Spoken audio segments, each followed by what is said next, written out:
क्योंकि ये जो मिशन है ना, मिशन ऐसे पूरा नहीं होता है। बाबा साहब अम्बेडकर ने हमारे समाज के लोगों को अधिकार दिया, हमारे समाज की महिलाओं को अधिकार दिया, शिक्षा लेने का अधिकार दिया, बच्चे गोद लेने का अधिकार दिया, संपत्ति लेने का अधिकार दिया, तलाक लेने का अधिकार दिया, तलाक लेने के बाद भी संपत्ति लेने का अधिकार दिया। ऐसे बहुत सारे अधिकार है बाबा साहब अम्बेडकर ने हमारे समाज की महिलाओं को दिया। और आज दुख तब होता है कि हमारे समाज की महिलाएं ये भूल जाती है कि बाबा साहब अम्बेडकर ने हमारे लिए क्या किया है। ये कि सिर्फ हमारे ही समाज की महिलाओं के लिए उन्होंने किया है, बाबा साहब अम्बेडकर ने हर समाज की महिलाओं के लिए किया है। उन्होंने जो अधिकार दिया है महिलाओं को, आप लोगों को पता है, इससे पहले जब मनुस्मृति था, मनुस्मृति में महिलाओं को स्तन ढकने का अधिकार नहीं था, स्तन टैक्स देना पड़ता था। और आज हमारे समाज की महिलाएं अच्छे अच्छे कपड़े पहनकर, अच्छे से आप लोग अच्छे से गाड़ियों में चल रहे हैं। आज मैं खड़ी होकर यहाँ पे बोल रही हूँ तो भी बाबा साहब अम्बेडकर की बदौलत है साथियों। और मैं चाहती हूँ कि हमारे समाज के लोग एकजुट हो, जागरूक हो, क्योंकि ये जो संख्या दिखती है, ये संख्या सिर्फ 14 अप्रैल के दिन ही क्यों दिखती है, मैं आप लोगों से पूछना चाहती हूँ। जब हमारे समाज के लोगों का शोषण होता है, हमारे समाज की बहन बेटियों का बलात्कार होता है, रेप होता है, तो ये संख्या कहाँ चली जाती है उस वक्त? तो बताइए, इस संख्या की जरूरत उस दिन है कि नहीं?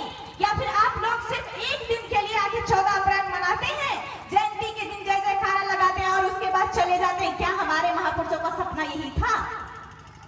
क्या हमारे महापुरुषों का सपना यही था?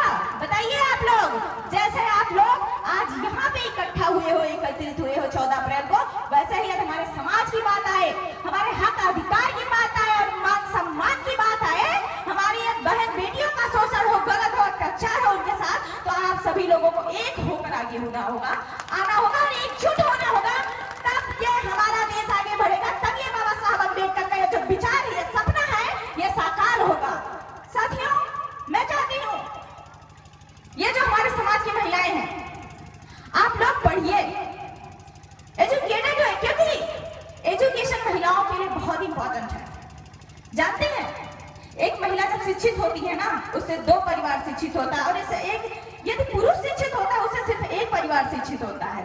पहला महिला जब शिक्षित होती है, जिस घर में जन्म लेती है ना, पहला तो वहां पे एक परिवार शिक्षित होता है, और दूसरा वो जिस घर में शादी करके जाती है ना, दूसरा परिवार शिक्षित होता है। क्योंकि महिलाओं का शिक्षित होना बहुत जरूरी है, क्योंकि महिला गुलाम हुई, बच्चे गुलाम हो गए, और बच्चे गुलाम हुए तो समाज गुलाम होगा, और समाज गुलाम हुआ तो ये देश गुलाम होगा। क्या आप लोग गुलामी में जीना चाहते हो? आप लोग जागिए, एकजुट होइए और शिक्षित बनिए, डीएम, एसडीएम, नेता, विधायक बनिए। महिलाओं का जीना आसान नहीं होता, महिलाओं का जीना आसान नहीं होता। यदि बाबा साहब अम्बेडकर का बनाया संविधान न होता, महिलाओं का जीना आसान नहीं होता।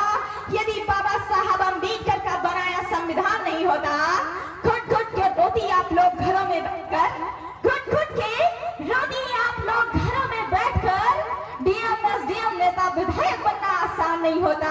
डीएम, एसडीएम, नेता, विधायक नहीं आसान नहीं होता। साथियों, कर सको तो बाड़ी में वो हुनर पैदा करो, कर सको तो बाड़ी में वो हुनर पैदा करो, रुख हवाओं का मोड़ दे वो असर पैदा करो। कर सको तो बाड़ी में वो हुनर पैदा करो, रुख हवाओं का मोड़ दे वो असर पैदा करो।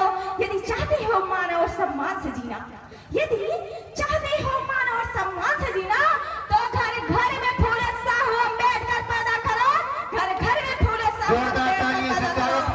साथियों, क्योंकि हक कभी भी मांगने से नहीं मिलता, हक छीनना पड़ता है। इसलिए यदि हक आज तक मांगने से मिला होता, तो आज जो इतने साल आजादी के बाद भी हम आज भी गुलाम हैं, तो हम गुलाम नहीं होते। इसलिए हम लोग अधिकार मांगेंगे नहीं, हमको अधिकार छीनना है। ज्यादा समय ना लेते हुए मैं अपनी वाणी को विराम देना चाहती हूँ। इसी के साथ आप सभी सम्मानित साथियों, माताओं, बहनों को सागर जिला पंचायत प्रत्याशी मैं द्वितीय से आप